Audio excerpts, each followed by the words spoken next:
Hi friends, मैं हूं योगेंद्र कुमार जायसवाल और आप देख रहे हैं सक्सेस ट्रैक। आज हम लोग बात करने वाले हैं राइस मिल बॉयलर या फिर फायर ट्यूब बॉयलर के बारे से। आप लोग को पता ही होगा कि 90% आदमी चाहे वो बड़े बॉयलर में काम करते हों, लेकिन जहां एक्सपीरियंस की बात आती है बॉयलर सेकेंड क्लास की, इंटरव्यू का या फिर फर्स्ट क्लास का, तो उस समय क्या किया जाता है, वो राइस मिल बॉयलर का एक्सपीरियंस प्रोवाइड करता है।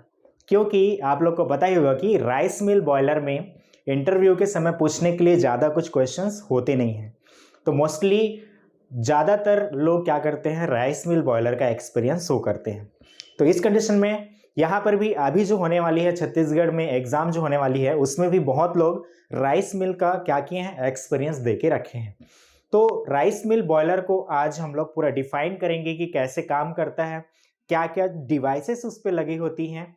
पूरे वीडियो अंत तक बने रहिएगा क्योंकि ये वीडियो आपके लिए मोस्ट इन्फॉर्मेटिव हो सकता है। आज मैं जो बताने वाला हूँ आपको, इसको आप सबसे पहले तो अपने सारे फ्रेंड्स के पास शेयर कीजिएगा जिन लोग का अभी इंटरव्यू है 21 सितंबर को। 21 से लेकर 23 सितंबर तक अभी एग्ज़ाम होने वाला है। एग्ज़ाम मीन्स आपका इंटरव्यू होगा।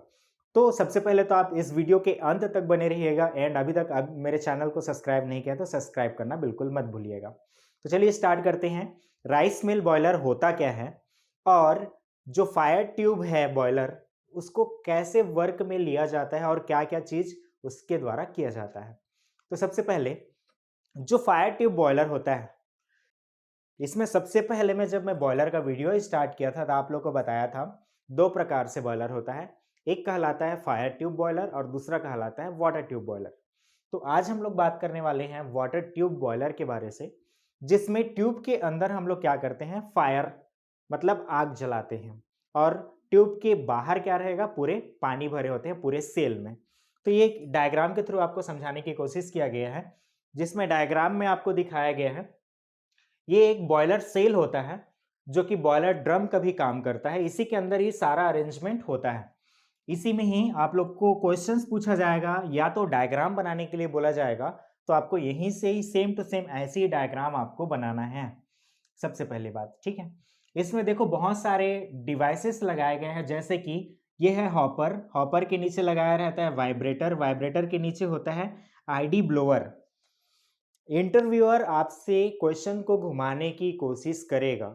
मतलब क्या होता है कि जो इंसान बड़ा बॉयलर में काम करता है वहाँ पर आईडी फैन होता है, एफडी फैन होता है, बट जो फायर ट्यूब बॉयलर होता है उसमें क्या रहता है, आईडी ब्लोअर और एफडी ब्लोअर के नाम से जाना जाता है। तो उस चीज़ को आप भूलना मत।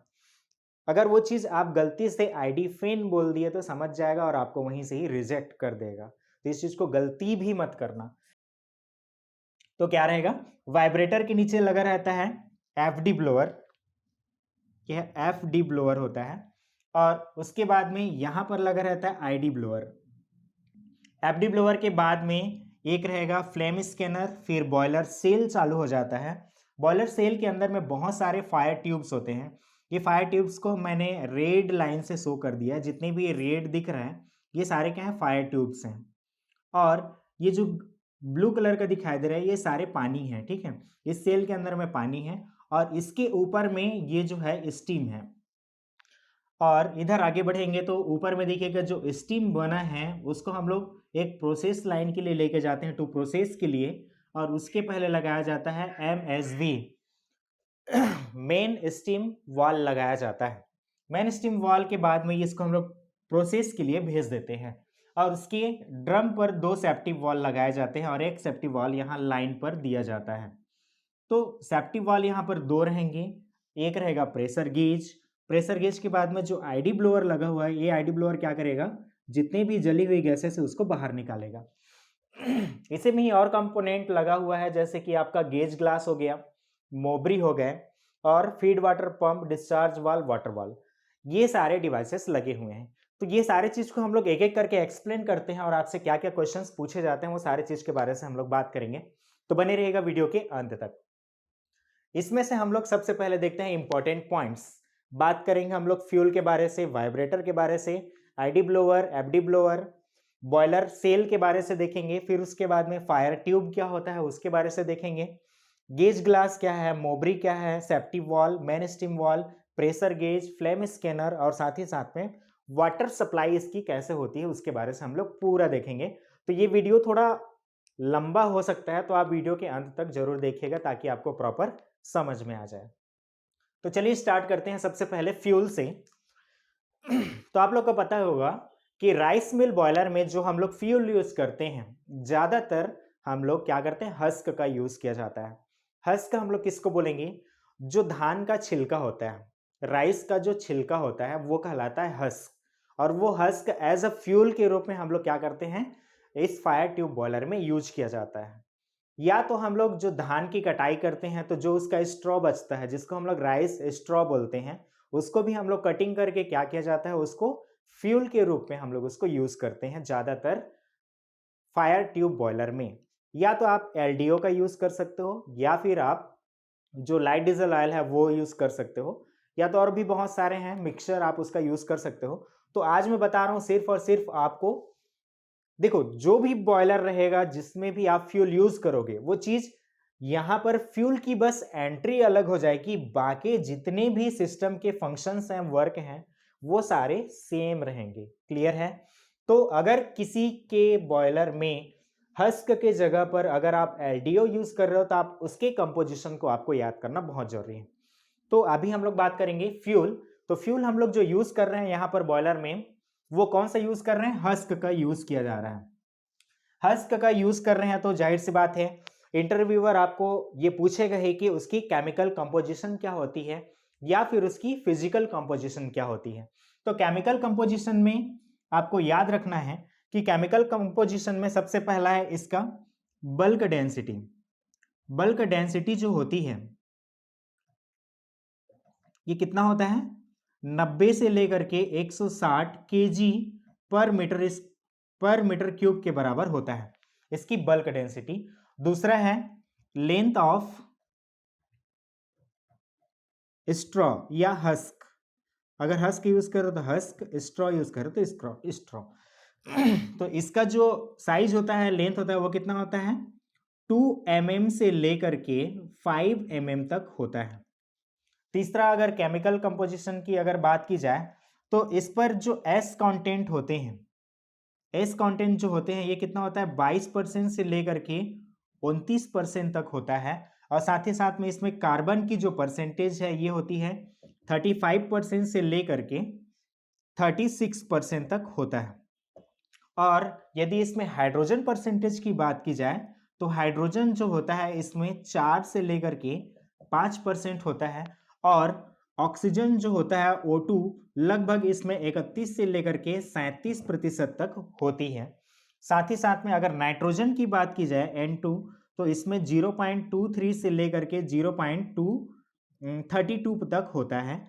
और लास्ट है सल्फर। अगर सल्फर की बात की जाए तो 0.04 से लेकर के 0.08 तक इसमें सल्फर की मात्रा होती है।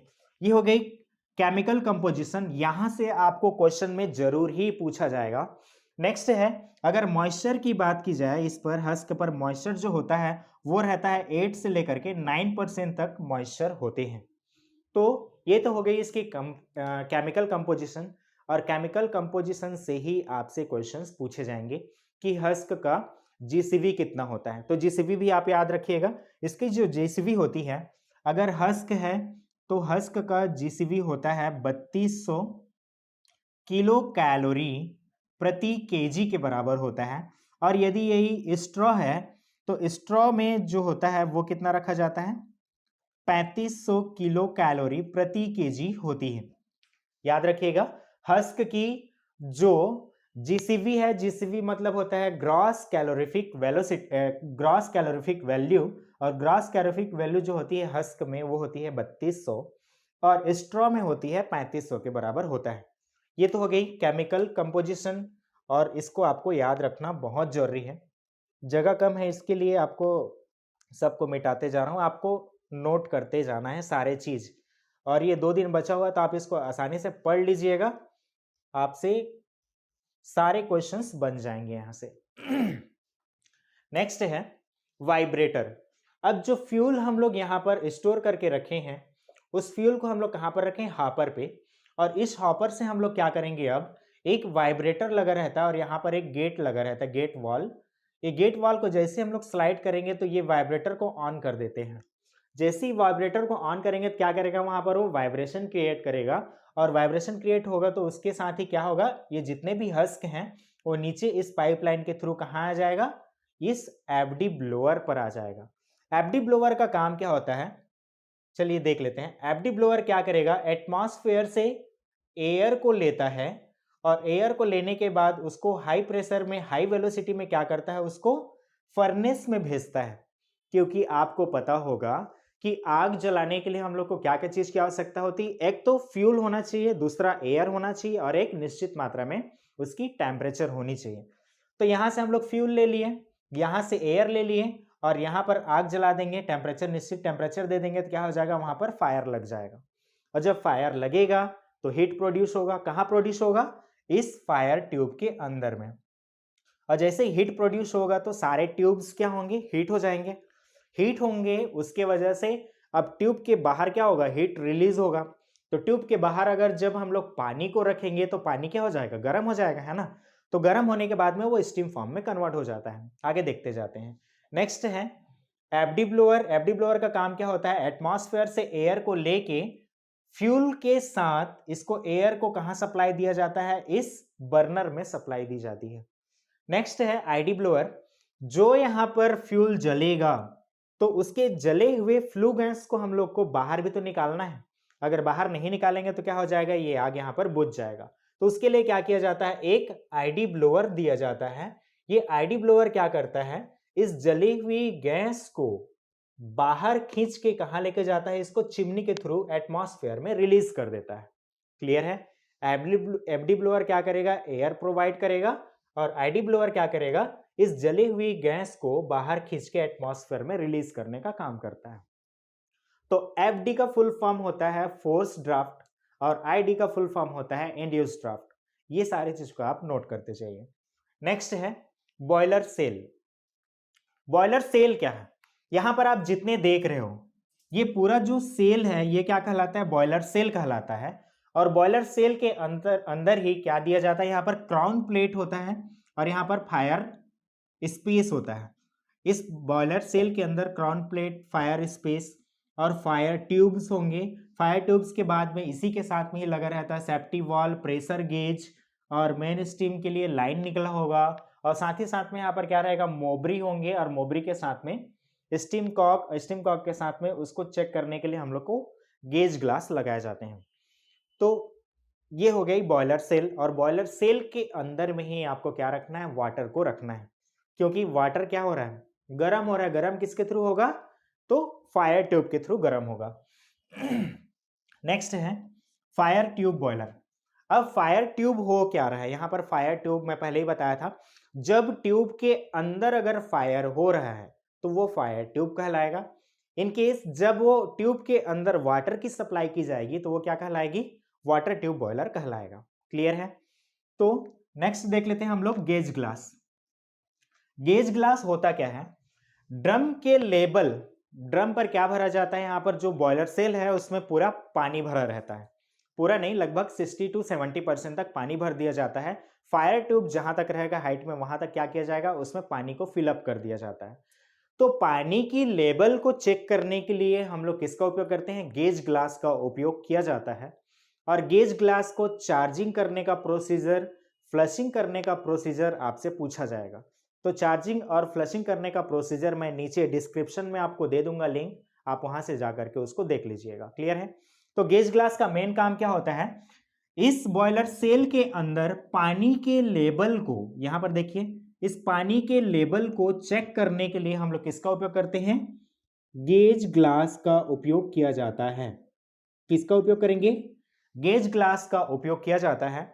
और जनरली जो गेज ग्लास का मेटल होता है वो किसका बना होता है, बोरोसिलिकेट का बना होता है। किसका बना होगा, बोरोसिलिकेट का बनाया जाता है। और गेज ग्लास का काम क्या है, इस बॉयलर सेल के अंदर वाटर की लेवल को शो करने के लिए हम लोग इसका उपयोग करते हैं। ठीक है। इंटरव्यूअर जब भी आपसे क्वेश्चन पूछेगा कि गेज ग्लास का काम क्या है, तो काम क्या होगा, बॉयलर सेल के अंदर वाटर के लेवल को मैनुअली चेक करने के लिए हम लोग गेज ग्लास का उपयोग करते हैं। नेक्स्ट है मोब्री स्विच। मोब्री स्विच के बारे से मैं एक वीडियो ऑलरेडी पहले ही प्रोवाइड कर चुका हूं कि फायर ट्यूब बॉयलर में मोब्री स्विच कैसे काम करता है। उसको भी मैं नीचे डिस्क्रिप्शन में दे दूंगा उसका लिंक, आप वहां से भी उसको जा करके पूरा नोट डाउन कर लीजिएगा कॉपी में, आपके पास टाइम बहुत कम है। नेक्स्ट है, चलिए मोब्री के बारे से देख लेते हैं। मोब्री होता क्या है? आप लोग का पता होगा कि जब भी हम लोग बड़े बॉयलर में जब हम लोग पानी की सप्लाई करते हैं तो वहां पर क्या लगाया जाता है? फीड पंप लगाया जाता है। बट फायर ट्यूब बॉयलर में फीड पंप के जगह में वाटर पंप लगाते हैं, और वाटर पंप कितने कैपेसिटी का होगा उसके बारे से मैं अभी और बताऊंगा। तो मोब्री क्या करता है, इस बॉयलर सेल के अंदर ऑटोमेटिक स्विच का काम करेगा। जब भी बॉयलर ड्रम का लेवल नीचे होगा तो वो स्विच क्या करता है, उसको एक्ट कर देता है और फीड पंप को ऑन कर देता है। जो यहाँ पर वाटर पंप है उसको क्या करेगा, वो ऑन कर देगा ताकि ड्रम सेल के अंदर क्या की जा सके, यहां से पानी को इंसर्ट की जा सके, मैकअप वाटर को क्या की जा सके, स्टार्ट की जा सके, जिसमें ड्रम सेल के अंदर पानी की लेवल क्या रहे, प्रॉपर बना रहे। क्लियर है? तो मोब्री स्विच का काम क्या होता है, ड्रम का लेवल जब हाई होगा तो इस फीड वाटर या फिर वाटर पंप को क्या करेगा, वो बंद कर देगा या फिर उसके वाल को बंद कर देगा, और जब ड्रम का लेवल कम होगा तो उस वाल को ओपन कर देगा या फिर वाटर पंप को ऑन कर देगा। क्लियर है? नेक्स्ट है, मोब्री स्विच के बाद में आपका आता है सेफ्टी वाल्व। सेफ्टी वाल्व के सेफ्टी सेटिंग के बारे से बहुत पूछा जाता है। इसमें 3 चीज याद रखना, एक होता है सेट प्रेशर, दूसरा रिसेट प्रेशर और तीसरा होता है ब्लो डाउन। चलिए लिख के मैं आपको बता देता हूं।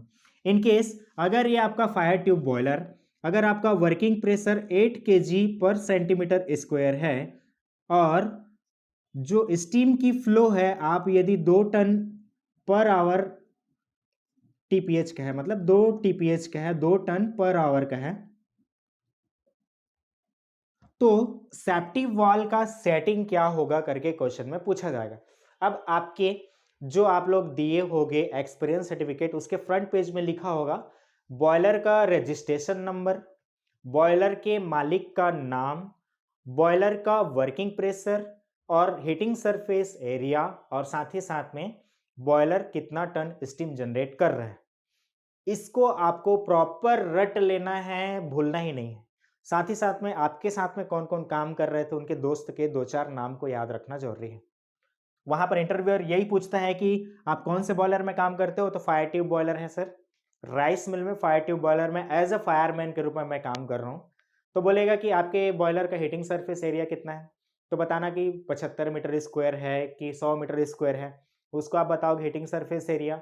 जो आप एक्सपीरियंस में शो किए हो उसी को ही आपको याद करके डालना है। फिर नेक्स्ट क्वेश्चन पूछा जाएगा कि आपका बॉयलर का प्रेशर कितना है, वर्किंग प्रेशर कितना है, तो वर्किंग प्रेशर आपको बताना होगा। जैसे कि मैं यहाँ पर 8 kg लिख दिया हूँ, तो आपका जो रिक्वायरमेंट रहेगा आपके एक्सपीरियंस में जो है उसको आपको बताना है। नेक्स्ट है उसका टन कितना है, मतलब कि वो स्टीम कितना जनरेट करता है पर आवर, उसको भी आपको बताना पड़ेगा। तो ये तो हो गया कुछ कुछ। और नेक्स्ट है हीटिंग सरफेस एरिया आपको याद रखना है। जैसे कि मैं इसमें 75 मीटर स्क्वायर का हीटिंग सरफेस एरिया लेके मैं आपको बता रहा हूं, तो यदि आपके बॉयलर का वर्किंग प्रेशर 8 kg पर सेंटीमीटर स्क्वायर है, ये आपका वर्किंग प्रेशर है, बट इस बॉयलर सेल का जो डिजाइन प्रेशर है, design pressure means maximum working pressure, ये दोनों अलग होता है।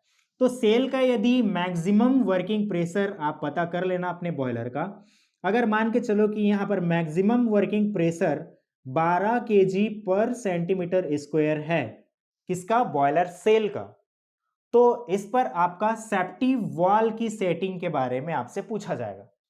तो 12 kg अगर इस बॉयलर सेल का मैक्सिमम वर्किंग प्रेशर है, तो आपको याद रखना है आपके बॉयलर में मिनिमम कितने सेफ्टी वाल्व होंगे, 3 होंगे। एक कहां पर, मेन स्टीम लाइन पर होगा, और दूसरा कहां पर होगा, एक ड्रम के लेफ्ट साइड में और एक ड्रम के राइट साइड में होंगे। तो 3 सेफ्टी वाल्व होंगे। तो पूछा जाता है कि सबसे लोएस्ट प्रेशर पर किसको सेट किया जाता है, तो सबसे लोएस्ट प्रेशर पर किसको सेट किया जाएगा, लाइन के सेफ्टी वाल्व को सेट किया जाएगा। फिर उसके बाद में राइट हैंड साइड या तो लेफ्ट हैंड साइड के किसी एक को हम लोग क्या कर सकते हैं, वहां पर हाई प्रेशर पर सेट कर सकते हैं। तो इसको अगर सेटिंग के बारे से पूछा जाएगा तो कैसे होगा, देख लीजिए, इसको निकाल के मैं बता देता हूं। आईबीआर एक्ट के तहत, जो आईबीआर एक्ट के तहत जो सेफ्टी वाल्व का सेटिंग होता है वो कैसे की जाती है। तो इस बॉयलर सेल का मैक्सिमम वर्किंग प्रेशर कितना दिया है, 12 केजी है। तो मैक्सिमम वर्किंग प्रेशर से क्या किया जाएगा, लगभग 3% ज्यादा, 3% क्या करना है आपको, ज्यादा रखना है। किससे, मैक्सिमम वर्किंग प्रेशर से। तो यहां पर आ जाएगा maximum working pressure into 3% divided by 100 के बराबर होता है। तो कैसे निकालेंगे इसको, तो मैक्सिमम वर्किंग प्रेशर कितना है, इसको लिख लेते हैं 12 KG. Maximum working pressure 12 into 3 divided by 100, तो 12 तिया 36 डिवाइडेड बाय 100 हो जाएगा। तो कितना आ जाएगा, 0.36 है ना, 0.36 के बराबर आएगा। तो 36 आ गया, ये क्या आ गया, डिफरेंस केजी आ गया, केजी पर सेंटीमीटर स्क्वायर। तो मैक्सिमम वर्किंग प्रेशर के साथ में इसको ऐड कर देना, 0.36 को ऐड कर दोगे तो कितना आ जाएगा, 12.36 केजी पर सेंटीमीटर स्क्वायर। इसका क्या रहेगा, मैक्सिमम सेफ्टी वाल्व का प्रेशर सेट किया जाएगा। मतलब सबसे ज्यादा प्रेशर कौन सा सेफ्टी वाल्व में रहेगा, तो ड्रम में रहेगा। तो ड्रम के किसी एक सेफ्टी वाल्व को कितना में सेट किया जाएगा, 12.36 केजी पर इसको क्या किया जाएगा, सेट किया जाएगा। और दूसरे सेफ्टी वाल्व को, स्टीम ड्रम के दूसरे सेफ्टी वाल्व को क्या किया जाता है, आईबीआर एक्ट के तहत ये बोला गया है कि या तो आप उसको मैक्सिमम वर्किंग प्रेशर पर ही सेट करके रख लीजिए, या तो उससे 1 केजी कम पर या फिर 0.5 पर आप कम पर कर सकते हो। क्लियर है।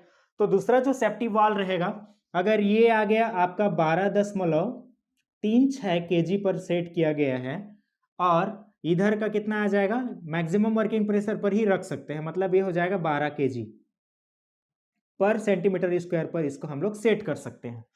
नेक्स्ट आईबीआर रूल कहता है कि जो थर्ड है, सबसे लोएस्ट प्रेशर वाला सेफ्टी वाल्व कहां पर लगाया जाता है, सुपर हीटर लाइन पे। तो सुपर हीटर यहां पर तो है नहीं भाई, तो इसके लिए क्या होगा, मेन जो लाइन रहेगा, स्टीम लाइन रहेगा, वहां पर का सेफ्टी वाल्व सबसे लोएस्ट पर सेट होगा। तो लोएस्ट पर सेट होगा। तो आईबीआर एक्ट के तहत क्या होता है, जो आईबीआर है वो बोलता है कि मैक्सिमम वर्किंग प्रेशर के 7 से लेकर के 10% कम रखना चाहिए हम लोग को, किसको, जो मिनिमम प्रेशर पर उठे, मिनिमम जो सेफ्टी वाल्व की प्रेशर होगी वो इस पर रखा जाएगा। तो आईबीआर एक्ट के तहत कितना हो जाएगा, यदि 12 केजी वर्किंग प्रेशर है, माइनस कितना हो जाएगा, 12 केजी वर्किंग प्रेशर इंटू 10% लेके चलते हैं। तो 10% लेंगे तो कितना आ जाएगा, ये 120 डिवाइडेड बाय 100 कर देंगे तो कितना आ जाएगा, 1.20 के बराबर आएगा। तो अगर हम लोग मिनिमम सेफ्टी वाल्व सेटिंग के बारे से देखेंगे, तो मिनिमम सेफ्टी वाल्व की सेटिंग जो लाइन पर लगा होगा उसको हम लोग कितना पे करेंगे, 12 माइनस कितना आ जाएगा, 1.20। तो अब कितना आ जाएगा, ये 10.80 केजी पर सेंटीमीटर स्क्वायर पर हम लोग क्या करेंगे, इस लोएस्ट सेफ्टी वाल्व को सेट करेंगे। तो जो लाइन का सेफ्टी वाल्व रहेगा उसका सेफ्टी कितने पे उठ जाएगा, 10.82 केजी पर सेंटीमीटर स्क्वायर पर क्या कर जाएगा, वो ब्लो कर जाएगा। क्लियर है। तो यही होता है इसका सेटिंग। तो लाइन का सबसे कम रहता है, उसके बाद में बॉयलर ड्रम का एक साइड का और एक साइड का थोड़ा सा कम रखा जाता है। तो यहीं से ही एक क्वेश्चन और पूछा जाता है कि बॉयलर पर जो सेफ्टी वाल्व यूज किया जाता है ड्रम पर, वो दो सेफ्टी वाल्व जो यूज करते हैं, तो दोनों के प्रेशर को अलग अलग प्रेशर पर क्यों सेट किया जाता है। तो अलग अलग प्रेशर पर सेट करने का मेन उद्देश्य क्या है, यहां से आप लोग को क्या पता चला, इन केस अगर हम लोग दोनों सेफ्टी वाल्व को सेम प्रेशर पर अगर सेट कर देंगे तो उस प्रेशर पर आ जाएगा, तो दोनों सेफ्टी वाल्व क्या हो जाएंगे, एक साथ फ्लोट होंगे। तो सबसे पहली बात क्या होगा, सारे स्टीम जो सेल के अंदर हैं वो एक ही साथ रिलीज कर जाएंगे, जिसमें आप ड्रम लेवल को कंट्रोल नहीं कर पाओगे और वो सारे प्रोसेस में पानी चला जाएगा। क्लियर है? तो इसलिए क्या किया जाता है, दोनों को अलग अलग प्रेशर पर सेट किया जाता है ताकि एक सेफ्टी वाल्व उठे तो भी क्या हो सके, हम उसके स्टीम रिलीज को या फिर ब्लो डाउन को कम कर सकें।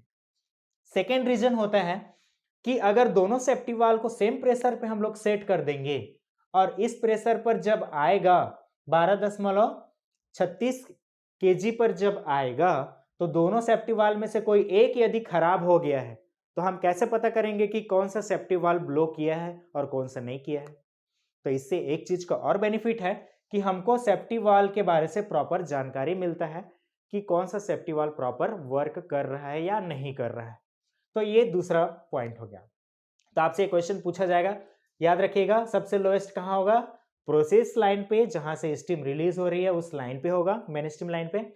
दूसरा हाईएस्ट किसी एक को रख सकते हैं और कितना पे? 3%, ज्यादा पे मैक्सिमम वर्किंग प्रेशर से, और एक को क्या किया जाता है? डिजाइन प्रेशर पर ही उसको सेट किया जाता है। चलिए नेक्स्ट देखते हैं मेन स्टीम स्टॉप वाल्व। तो मेन स्टीम स्टॉप वाल्व के जगह में यहां पर होता है main steam valve. Main steam valve का काम क्या होता है?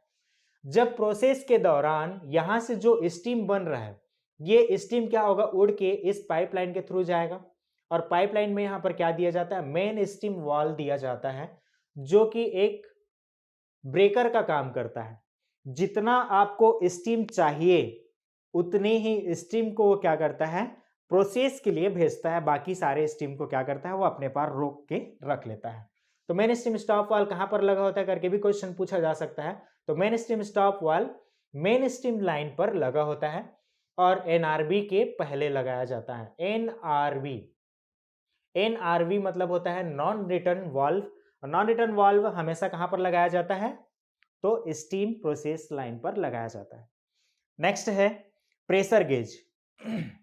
प्रेशर गेज का काम क्या होता है? यहां पर जो आप देख रहे हैं एक प्रेशर गेज लगाया गया है इस बॉयलर सेल पर। प्रेशर गेज का काम होता है इस पूरे बॉयलर सेल के अंदर या फिर इस पूरे यूनिट के अंदर प्रेशर को मेजर करने के लिए हम लोग यहाँ पर प्रेशर गेज लगाते हैं। और जनरली ये Bourdon tube type pressure gauge का यूज किया जाता है। कौन सा type? Bourdon tube type pressure gauge का यूज किया जाता है। और ये सिर्फ और सिर्फ सेल के प्रेशर को क्या करेगा? आपको बताते रहेगा। ये क्योंकि एक सेफ्टी डिवाइस है, सेफ्टी डिवाइस मतलब कि माउंटिंग के अंतर्गत आता है और ये माउंटिंग बॉयलर में किसी भी बॉयलर को चलाने के लिए बहुत ही इंपॉर्टेंट होता है। तो यदि आपको माउंटिंग एंड एसेसरीज का भी वीडियो देखना है तो मैं नीचे लिंक आपको दे दूंगा डिस्क्रिप्शन में, आप वहां से जाकर के आप बॉयलर की माउंटिंग एंड एसेसरीज के बारे से आप देख सकते हो। नेक्स्ट है प्रेशर गेज से एक क्वेश्चन आपसे पूछा जाता है कि बॉयलर का प्रेशर आपका कितना है, वर्किंग प्रेशर करके पूछा जाएगा। तो आप बताओगे 8 kg है। और बोला जाएगा कि बॉयलर का मैक्सिमम वर्किंग प्रेशर कितना है, तो आपको बताना है कि बॉयलर सेल जो मैक्सिमम वर्किंग प्रेशर है 12 kg, उसको आपको बताना है।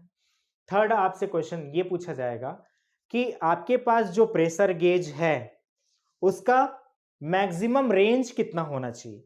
मतलब आपका बॉयलर का मैक्सिमम वर्किंग प्रेशर 12 kg है तो इस पर 12 kg तो होने ही चाहिए, क्योंकि 12 kg को तो शो करेगा ही। तो क्वेश्चन यही पूछा जाता है कि कितना kg तक आपका बॉयलर का वो प्रेशर को रीडिंग शो कर सके। तो कितना होना चाहिए? आपको पता होगा कि जब भी कोई बॉयलर कमिश्निंग होता है तो उसका क्या किया जाता है? हाइड्रो टेस्ट किया जाता है। और हाइड्रो टेस्ट हमेशा कितने kg पर किया जाता है? हाइड्रो टेस्ट जो होता है हमेशा मैक्सिमम वर्किंग प्रेशर इंटू 1.5 गुना पर किया जाता है। ठीक है, अगर इंटू 5 गुना करेंगे तो कितना हो जाएगा? मैक्सिमम वर्किंग प्रेशर कितना है? 12 kg इंटू 1.5 कर देंगे तो कितना हो जाएगा? ये टोटल 18 kg पर सेंटीमीटर स्क्वायर हो जाएगा। चूंकि जो फायर ट्यूब बॉयलर होता है वो लो प्रेशर बॉयलर होता है, और लो प्रेशर बॉयलर किसको बोलेंगे? जो 18 kg पर सेंटीमीटर स्क्वायर से नीचे प्रेशर जिसका हो वो कहलाता है लो प्रेशर बॉयलर के अंतर्गत आता है। और जनरली इसका यूज हम लोग कहां पर करेंगे? तो जनरली जो होता है मेडिकल फील्ड में आप लोग को पता ही होगा, जितने भी बेड शीट होते हैं उसको क्या किया जाता है? स्टीम के थ्रू साफ किया जाता है। नेक्स्ट है कि आपकी अगर कोई बहुत बड़ा इंडस्ट्री है उसको अगर हीटिंग करना है तो हीटिंग करने के लिए भी हम लोग किसका उपयोग करते हैं, स्टीम का यूज किया जाता है। तो हीटिंग अप्लायंस के रूप में भी इसका यूज किया जाएगा। नेक्स्ट है, इनकेस अगर आपको राइस को बॉइल्ड करना है, तो राइस को बॉइल्ड करने के लिए ज्यादातर इसका उपयोग किया जाता है राइस मिल का। तो राइस मिल में राइस को बॉइल्ड करने के लिए भी हम लोग इसका उपयोग करेंगे, इस स्टीम का यूज किया जाता है। तो यहां से प्रोसेस के बाद में आपको बहुत बार ये पूछा जाएगा कि जो हाइड्रो टेस्ट हो रहा है यहां पर, वो हाइड्रो टेस्ट के साथ साथ आपका प्रेशर गेज जो है कितना तक शो करना चाहिए। जैसे कि अभी मैं बताया आपको कि आपका बॉयलर का मैक्सिमम वर्किंग प्रेशर जो है 12 केजी है, तो इस प्रेशर गेज का रेंज कितना होना चाहिए, तो मिनिमम 2 गुना होना चाहिए। क्यों 2 गुना, सॉरी 1.5 गुना होना चाहिए। तो 1.5 गुना क्यों होना चाहिए, तो आपको पता होगा कि जो हाइड्रो टेस्ट होता है, हाइड्रो टेस्ट के दौरान मैक्सिमम वर्किंग प्रेशर इनटू 1.5 गुना किया जाता है। तो 1.5 गुना के प्रेशर को आपको मेजर करना है, देखना है, तो आप कैसे देखोगे, तो इसीलिए क्या किया जाता है, जो प्रेशर गेज यहां पर लगाया जाएगा वो कितना केजी का होगा, तो कम से कम वो कितना केजी को शो करें, 12 केजी का आपका मैक्सिमम वर्किंग प्रेशर है, इंटू 1.5 कर दो, तो कितना आ जाएगा, लगभग 18 केजी पर सेंटीमीटर स्क्वायर का क्या होना चाहिए, आपका प्रेशर गेज होना चाहिए। कितना, 18 केजी पर सेंटीमीटर स्क्वायर का।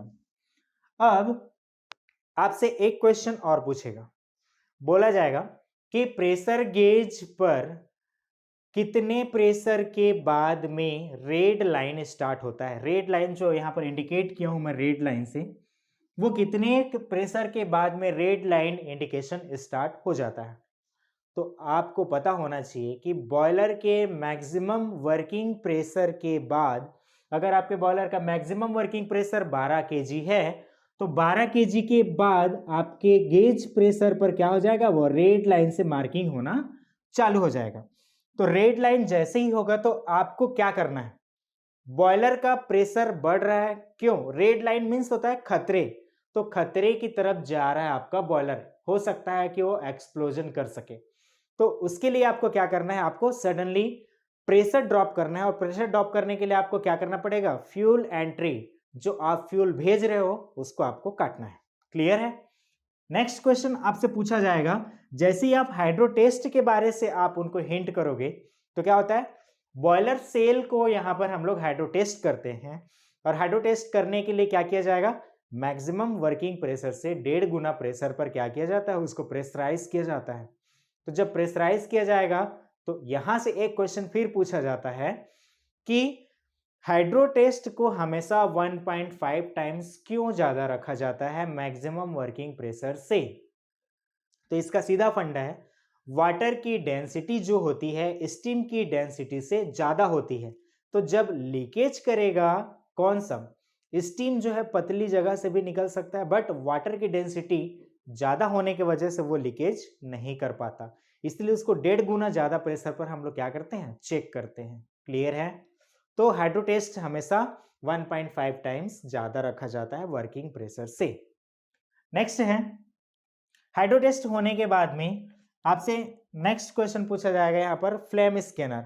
फ्लेम स्कैनर का काम क्या है, यहाँ पर देखिए फ्लेम स्कैनर लगा हुआ है। फ्लेम स्कैनर या फ्लेम डिटेक्टर, फ्लेम स्कैनर का काम होता है कि इस बर्नर के अंदर फायर ट्यूब में फायर जल रहा है कि नहीं जल रहा है, उसको क्या करता है, वो स्कैन करके आपको बताता है।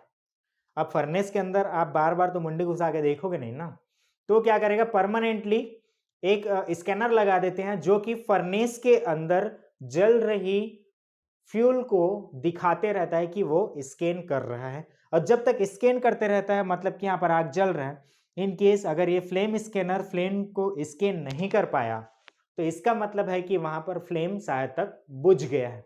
तो जब फ्लेम बुझ जाएगा तो आपको पता है कि क्या होगा, फर्नेस के अंदर CO गैस का फॉर्मेशन होगा, और फर्नेस बुझ जाएगा तो हीटिंग ही नहीं होगा, हीटिंग नहीं होगा तो स्टीम कहां से जनरेट होगा, तो फ्यूल क्या हो जाएगा, वो CO गैस जनरेट करेगा, और CO गैस इस ट्यूब के थ्रू कहां जाएगा, वो चिमनी के थ्रू बाहर निकलेगा, और चिमनी के थ्रू जब भी वो बाहर निकलेगा तो आपको पता है CO मतलब होता है कार्बन मोनोऑक्साइड, और वो किसी भी व्यक्ति के लिए बहुत ज़्यादा हार्मफुल होता है। तो ये तो होना ही नहीं चाहिए। इसलिए फ्लेम डिटेक्टर क्या करता है, आपको फ्लेम फर्नेस के अंदर फ्लेम की जानकारी देती है। इन केस अगर वो फ्लेम डिटेक्टर डिटेक्ट करना बंद कर दिया तो आपको तुरंत जा करके मैनुअली चेक करना है कि प्रॉपर वो सही काम कर रहा है कि नहीं कर रहा है। अगर फ्लेम जल रहा है तो ठीक है, नहीं जल रहा है तो तुरंत उसको शट डाउन लेके फिर से उसको फायर करना है। क्लियर है? नेक्स्ट है फ्लेम स्कैनर के बाद में आता है water supply. Water supply fire tube boiler में कैसे की जाती है? तो वाटर की सप्लाई के लिए आपको यहाँ पर एक लाइन डायग्राम बना दिया हूँ। लाइन डायग्राम में है कि जो रॉ वाटर है वो रॉ वाटर कहाँ से आएगा? बोरवेल से लिया जाता है, क्योंकि यहाँ पर ज़्यादा पानी की खपत नहीं होती है, तो बोरवेल से लिया जाता है पानी। तो बोरवेल में ज़्यादा गंदगी वगैरह नहीं होता, इसलिए ज़्यादा क्लीनिंग करने की आवश्यकता नहीं होती। बट यहाँ पर केमिकल के रूप में क्या किया जाता है? रेजिन, कोयला, रेत, कंकड़, पत्थर को यहाँ पर रखा जाता है इस टैंक में, और यहाँ से फिल्टर करके फिर पानी को स्टोर कर लिया जाता है एक जगह पर। जब स्टोर करेंगे तो इस पानी का सक्शन क्या करते हैं? वाटर वॉल के थ्रू कहाँ भेजा जाता है? वाटर पंप में। बड़े बॉयलर में इसी को बोला जाता है BFP। BFP मतलब होता है बॉयलर फीड पंप, जो कि पानी को कहाँ भेजता है? स्टीम ड्रम पर भेजा जाता है। बट वाटर ट्यूब बॉयलर में इसको कहां पर भेजा जाएगा? बॉयलर सेल पर भेजा जाएगा। और यहां पर फीड वाटर पंप नहीं बोला जाता है, यहां पर सिर्फ वाटर पंप बोला जाता है। इस चीज को याद रखिएगा। पंप क्या करेगा? इस लिक्विड पानी को प्रेशराइज करके हाई प्रेशर में मोबरी से होता हुआ उसको कहां भेजता है? बॉयलर सेल में भेज देता है। और मोबरी का काम पहले ही बता दिया हूं कि मोबरी क्या करता है? एक स्विच का काम करता है, जो कि ड्रम लेवल कम होगा तो ऑन करेगा इसको फीड पंप को, और जब ड्रम लेवल ज़्यादा हो जाएगा तो इसको ऑफ कर देता है। क्लियर है? तो ड्रम लेवल को कम या फिर ज़्यादा करने के लिए मोबरी स्विच के थ्रू उसको पहुंचाया जाता है। नेक्स्ट है, ये तो हो गई वाटर लेवल। अब वाटर जो यहाँ पर हम लोग यूज कर रहे हैं उस वाटर की क्वालिटी क्या होनी चाहिए? तो वाटर की क्वालिटी यहाँ पर पीएच क्या होता है? जो पीएच होगा यहाँ पर लिख देता हूं मैं, आप थोड़ा सा इसको याद कर लेना। ज्यादातर यहाँ पर पीएच वैल्यू दिया जाता है। पीएच इसका होता है 7 से लेके 9 पीएच मेंटेन किया जाता है। और इसकी जो सिलिका होती है वो रहता है 0.02 ppm। हार्डनेस इसका जो होता है वो रहता है, हार्डनेस नील होता है। टर्बिडिटी जो होती है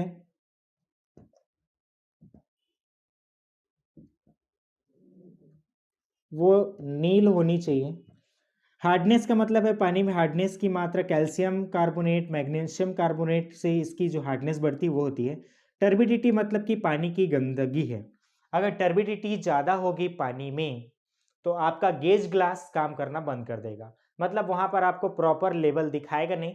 और प्रॉपर लेवल जब आपको नहीं दिखाएगा तो आपको ड्रम पर या फिर सेल के अंदर पानी की लेवल आप चेक नहीं कर पाओगे प्रॉपर, जिसकी वजह से क्या पता बॉयलर सेल में पानी खत्म हो जाए और ब्लास्ट कर जाए, या फिर पानी ज़्यादा भर जाए और वो प्रोसेस में चला जाए। तो इसीलिए क्या करते हैं, टर्बिडिटी हमेशा नील होनी चाहिए, हार्डनेस हमेशा नील होनी चाहिए। पीएच 7 to 9 ppm तक इसको क्या करना है? मेंटेन करना है। अब पीएच का फुल फॉर्म पूछ सकता है तो पार्ट्स ऑफ हाइड्रोजन, ठीक है, पार्ट्स ऑफ हाइड्रोजन। नेक्स्ट है, अब ये तो हो गई कुछ इंपॉर्टेंट चीज, साथ ही साथ में एक चीज और याद रखिएगा, फ्यूजिबल प्लग। एक फ्यूजिबल प्लग यहां पर लगाया जाता है, इसको बोलते हैं क्राउन प्लेट। इसको मिटा देता हूं अभी। फ्यूजिबल प्लग के बारे से क्वेश्चन पूछा जा सकता है। तो फ्यूजिबल प्लग जो होता है वो कहां पर लगाया जाता है? क्राउन प्लेट पर, क्राउन प्लेट पर लगाया जाता है। और फ्यूजिबल प्लग का काम क्या है? इन केस जब ड्रम सेल पर पानी की कमी हो जाए, तो पानी की कमी होगी तो ट्यूब क्या होंगे? ओवरहीट होंगे। और ओवरहीट जब होगा तो क्या करेगा? ये ट्यूब पूरे गल जाएंगे। तो उस कंडीशन में आपके बॉयलर को क्या करने से बचने के लिए, पानी की कमी होने से जो बचना है उसके लिए आपको क्या लगाया जाता है? यहाँ पर एक फ्यूजिबल प्लग लगाया जाता है। ये फ्यूजिबल प्लग क्या करेगा, जब भी बॉयलर ड्रम पर पानी कम होगी या फिर बॉयलर ओवरहीट होगा, तो ओवरहीट होगा तो इसका मेटल ऐसे बनाया जाता है कि ट्यूब के फेल होने से पहले क्या कर दे, फ्यूजिबल प्लग फेल हो जाए और वो मेल्ट हो जाए। तो ये जब मेल्ट हो जाएगा, एक टेम्परेचर आने के बाद में क्या हो जाता है, ये मेल्ट हो जाएगा। अगर पानी कम हो गया तो मेल्ट हो जाएगा, मेल्ट हो जाएगा तो ट्यूब के बाहर जो पानी है वो सारे क्या हो जाएंगे, इस फर्नेस पर गिर जाएगा, जिसकी वजह से आग पूरी तरह से बंद हो जाएगी और आपका बॉयलर जो है ओवरहीट से बच जाएगा। क्लियर है? तो फ्यूजिबल प्लग एक माउंटिंग के अंतर्गत आता है, इसको भी याद रखिएगा। फ्यूजिबल प्लग जनरली जो है गन मेटल से बनाया जाता है, गन मेटल या फिर इसी को बेबिट मेटल से बनाया जाता है, और इसकी जो टेम्परेचर है, मेल्टिंग टेम्परेचर, वो आपके फायर ट्यूब से कम रखा जाता है। नेक्स्ट है, इसके पूरे प्रोसेस के बारे से देख लेते हैं, पूरा प्रोसेस होता कैसे है एक बार। हस्क का एक क्या रहेगा, हॉपर रहेगा, हस्क यहाँ से आएगा, हस्क को एक वाइब्रेटर के थ्रू पास कराया जाता है, जहाँ पर एक वाल्व रहेगा, स्लाइडर गेट रहता है, इसको स्लाइड करके ओपन करेंगे, वाइब्रेटर ऑन करेंगे तो यहाँ से हस्क जो है गिरना चालू होगा। जैसे ही गिरते गिरते आएगा तो यहाँ पर क्या रहता है, एक एफडी ब्लोअर होता है जिसको फोर्स ड्राफ्ट ब्लोअर कहा जाता है, और ये फोर्स ड्राफ्ट ब्लोअर क्या करेगा, एयर को एटमॉस्फेयर से लेगा और इसको सक करके इस पर घुमा के प्रेशराइज करके क्या कर देता है, उसको यहाँ से फ्यूल को लेते हुए, हस्क को लेते हुए फर्नेस में भेज देता है।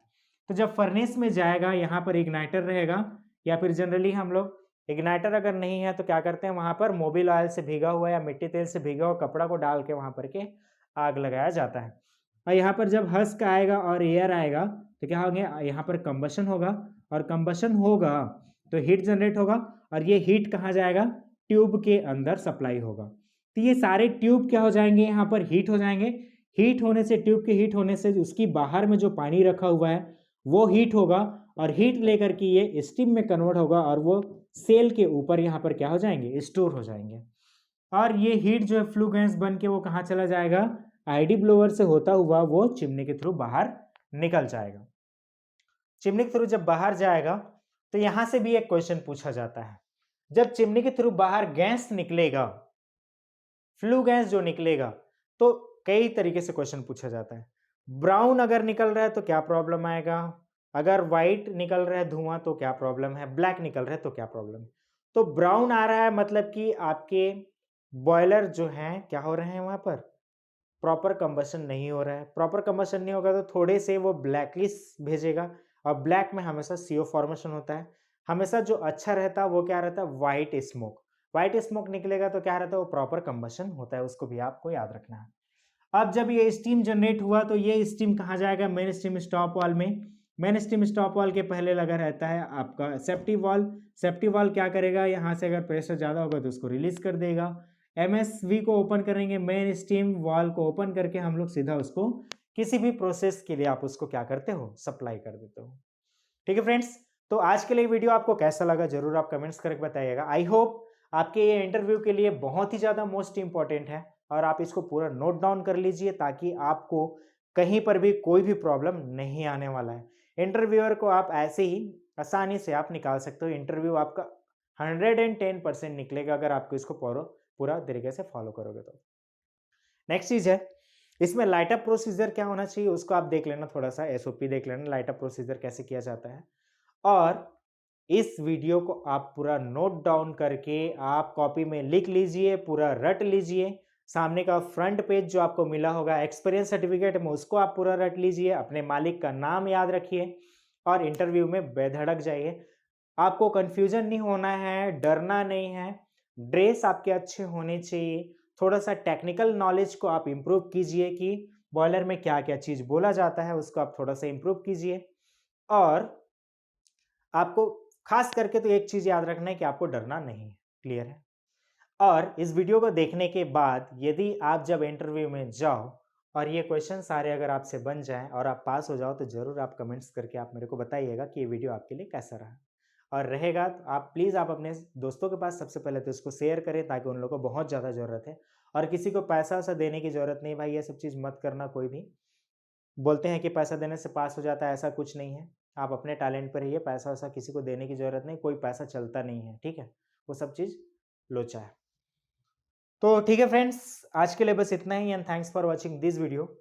अभी अब मैं एएफबीसी, सीएफबीसी, पीएफबीसी बॉलर पर भी वीडियो डाल दूंगा जल्दी, क्योंकि उन लोग का भी एग्ज़ाम स्टार्ट होने वाला है। तो चलिए, आज के लिए बस इतना ही and thanks for watching this video. Thank you so much. यदि आप मेरे चैनल पर नए हैं तो सब्सक्राइब करना बिल्कुल मत भूलिएगा। ठीक है फ्रेंड्स, ऑल द बेस्ट।